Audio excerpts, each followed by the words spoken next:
கண்டிப்பா நம்ம அன்பும் ஆனந்தி சேர்ந்து மகேஷ்ட உண்மையெல்லாம் சொல்ல போறாங்க.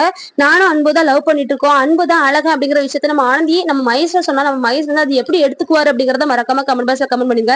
அது மட்டும் இல்லாம எப்படி நம்ம மகேஷ் வந்து அன்பு மேல பயங்கரமா கோவப்பட போறாங்க. நீ நம்பிக்கை துரோகம் பண்ணிட்ட எனக்கு அப்படி சொல்லிட்டு நம்ம அன்பை கொலை பண்ண கூட நம்ம மகேஷ் வந்து தயங்க மாட்டாரு அப்படிங்கிற மாதிரி தான் எனக்கு தோணுது.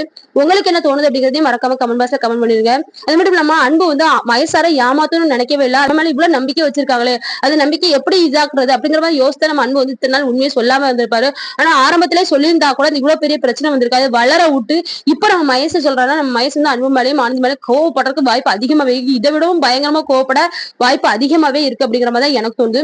உங்களுக்கு என்ன தோணுது? மகேஷ் வந்து இனி சரி அன்பும் ஆனந்தி நல்லா இருக்கட்டும், சேர்ந்து இருக்கட்டும், அவங்க ரெண்டு தான் லவ் பண்றாங்க, அவங்க ரெண்டு சேரட்டும் அப்படின்னு வந்து மகேஷ் வந்து விட்டு கொடுத்தா நல்லதா இருக்கும். ஆனா நம்ம மகேஷ் வந்து விட்டு கொடுக்க வாய்ப்பு இல்லை அப்படிங்கிற மாதிரி தான் எனக்கு தோணுது.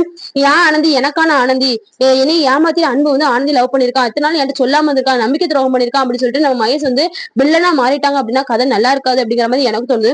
மகேஷ் நல்லவரா இருந்தா நல்லா இருக்குமா, கெட்டவரா மாறினா நல்லா இருக்குமா? உங்களுடைய கருத்தை மறக்காம கமெண்ட் பாக்ஸ்ல கமெண்ட் பண்ணுங்க ஃப்ரெண்ட்ஸ்.